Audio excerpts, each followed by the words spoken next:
Hey, what's up guys? Welcome on Salesforce Bolt. Guys, in today's video, we are going to talk about an error logging framework called Bolt Logger.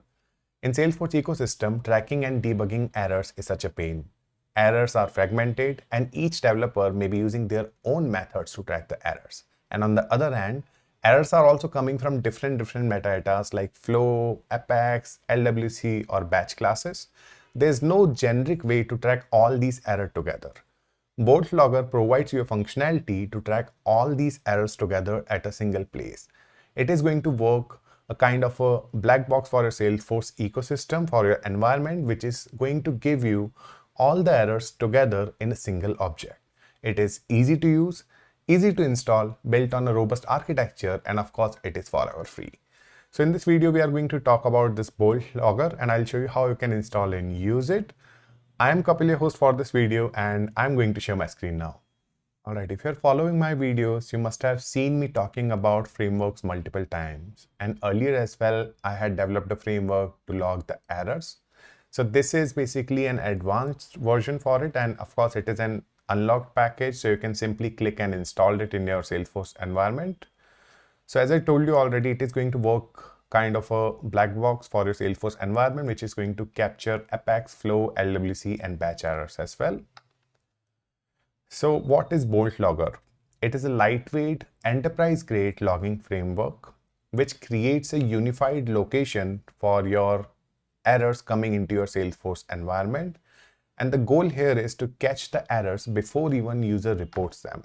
So the problem I was able to find out based on my experience in the Salesforce ecosystem, it's a manual activity and each developer may be using their own methods to track the errors. Developers like me may use system.debug with a specific prefix, which is going to identify their errors.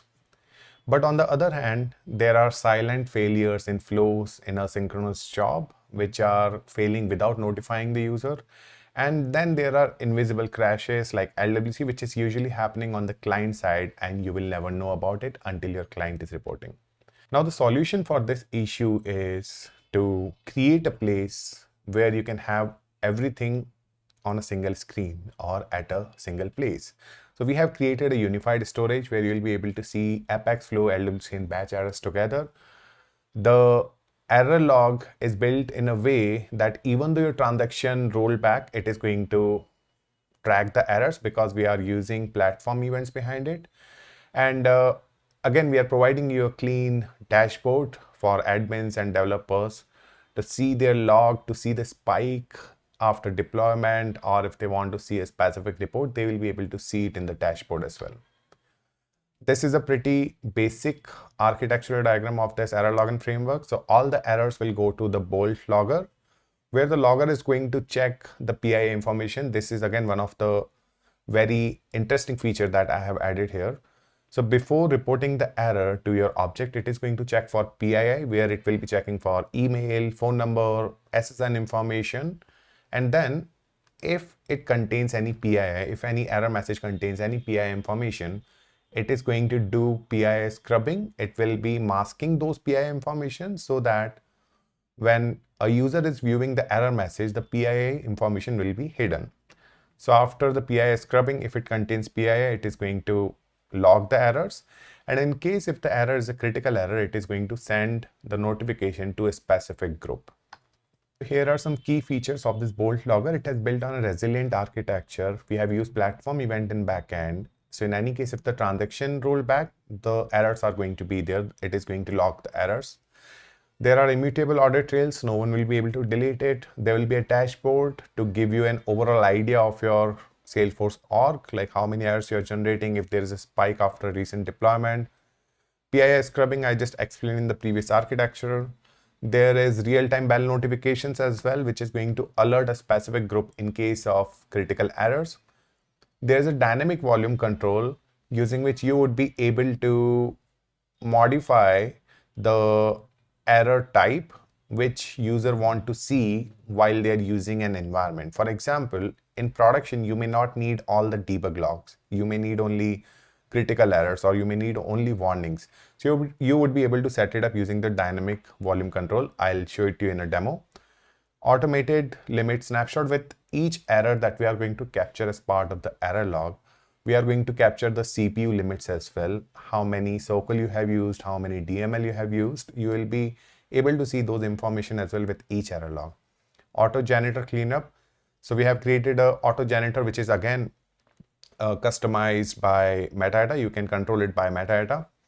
Right now the default value is 30. So error logs which are 30 days old will be deleted automatically using an overnight batch process. And here is a detailed view of some of the features. So this is going to be the dashboard, which is going to give you an instant look of error rates. If there's a spike after deployment, as I mentioned earlier, you'll be able to identify your top failing features in this view. Next is automated limit snapshot. As you can see the highlighted area here, there's a field which is capturing governor limit with each error log. Even though if it is related or not related to that specific thing, it is going to capture how many circles, what is the heap size there you are using, what is the CPU limit, and all those things. It is going to capture it, and it is going to give you the value with each error log. Privacy first PII scrubbing. So that's how it is going to work. As you can see, there is return restricted email. In actual, there was an email address in the error, and as we are using the PII scrubbing in the backend, it is going to hide the sensitive information and show it like restricted in the message. Okay, next is user-friendly error UI. So we have created a custom Lightning Web component to show errors to the user. So in case user is having any error in Lightning Web component, this component can be used as a child component there, and it is going to display a custom user-friendly message to user with a link to see more details. For example, if user is a developer or want to see more details, the actual root cause of this error, user would be able to see the stack trace as well. Real-time notifications. So we have added bell notifications instead of email to avoid email dependencies and limits. So we have created a public group here, which is called Bolt Admin, and users available in the Bolt admin group will be able to see the bell notification, and on the click of the bell notification, they will be redirected to the error detail page. Dynamic volume control, as I told you already, it is a volume knob that you would be able to manage using custom metadata. So here is the value, here's the metadata Bolt logger config, where you would be able to set the logging level. So let's say if your logging level is only to log critical errors or only to log errors, it is not going to log the debugs in it. So wherever you are trying to log the error as in debug, it is not going to log them in the error login framework or the object. Now, how to install it? You can simply scan the QR code, and it is going to redirect you to my GitHub repo, where the solution is available as an unlock package for free to use. You can install it in your sandbox or production or in your scratch org as well if you would like to just try it out. And then there are some post installation steps which you need to follow after that. So make sure you're following all the post installation steps. Now let me show you how you can actually do that. So I'll take a pause here. If you guys want to take a screenshot of your screen or scan it right away, it's up to you.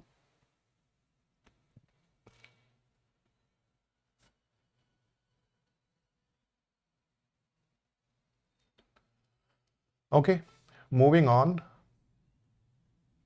So what you can do is you can simply go to my GitHub repo, which is Bolt Logger. You can find me on GitHub. This is my GitHub username. I'll be leaving all the links in the video description as well. So you can simply check the GitHub link where you will be redirected to this page, which is basically the application page. And here in the README, you will be able to find all the features related to it. The key feature that I have mentioned about the architectural, audit trail, dashboard. It is going to capture errors in flow as well. Limit snapshot, the PII scrubbing, client-side UI component, real-time notifications, dynamic volume control to change log levels, auto janitor, and smart truncation. This is also a good feature. So sometimes your error trace or your error logs are reaching the overall long text area limit in the object, because eventually we are storing all these error in a custom object. So it is going to truncate that error message, make it little short, and show it to you on your UI. Now to install it, as I told you, this is an unlocked package, so you can install it and modify it whatever you want. It is free to use, and you would be able to modify it as per your requirement. You maybe change the labels as per the labels that you're using in your environment. So this is the link to install it in the production, and this is for sandbox. You can install it using CLI as well, or you can simply clone the GitHub repo using this command and follow the steps to install it in your sandbox, Scratchog, or wherever you want. Or if you have your environment open, you can simply right click, copy link address, paste it wherever you want, copy it from the package, and after your root URL, you can paste it like this. Now, if you'll hit enter, it is going to go on the installation page. Like any other application, it is going to ask you if you would like to install it for admins, for all user, or for specific profile. You can install it as per your requirement. Okay. So in this environment, it is installed already. So I'll go back. Now I'll show you how it is going to be. There are some features that I want you to know about this. So the post installation steps as well, you need to follow. There are permission sets for this application to use. For standard user, there is Bolt Logger standard user, and for admin, there is admin permission set. Admin would be able to manage all the configuration, change the metadata, and so on. And the user is going to log the errors, and if you want, user can view that as well. Now there is a configure notification where you need to add your users in the public group. The public group name is Bolt Logger admin. You can simply add the users, whoever wants to receive the notifications, or whoever is your data steward, or maybe admin, whoever is going to fix the errors basically. Now there is another setting, the configuration that you want to do. I'll quickly show you the metadata. So you just need to go to custom metadata types. And here you will be able to see the Bolt Logger. There will be a system record created for it. So you can simply go to manage records and hit add it. Now here you can see the logging level where you are having debug, info, warning, error, and critical. So while logging an error, you would be able to add a type there. So let's say if you have added type, let's say warning, and here in the logging level, you have selected warning. So that means the framework is only going to log warning, errors, and critical messages. It is not going to log debug and info. And let's say in case your system is failing for any reason, and you would like to see debugs as well, in that case, you can see debug again, which is going to capture all the errors. Now this is the retention days to keep the log, because it is going to save in your Salesforce environment. It is going to utilize the space that your environment is having. By default, I have kept it as 30, but feel free to modify it as per your requirement. So this was about data cleanup, and there's a way if you would like to force delete or purge all the logs together. There's a batch class that you need to trigger to purge all the logs. By changing the metadata type to 0 or 1, it is going to run the overnight batch and clear it, or you can manually also trigger the batch. Now coming to the user guide. So this is the way to log the errors from Apex. You just need to have a simple try catch block, and in the catch block, you can simply call bolt error logger.log error, where you would be able to add the name of your class, error message, method name. This is the severity type, error, debug, warning, whatever you want here. You will be able to use user ID and record ID as well if you are having related errors in it.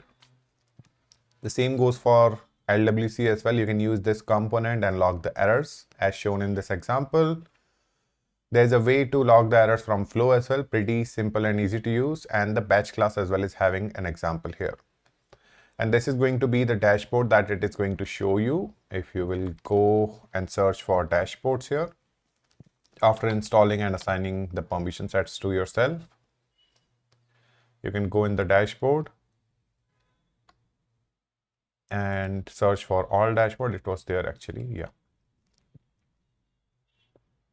So here in this dashboard, you would be able to see top failing classes, 30-day strand, severity split, recent live logs, and errors by user. You would be able to see all these details, and in backend we are having reports for that which can be customized. You can add filter as it's an unlocked package again.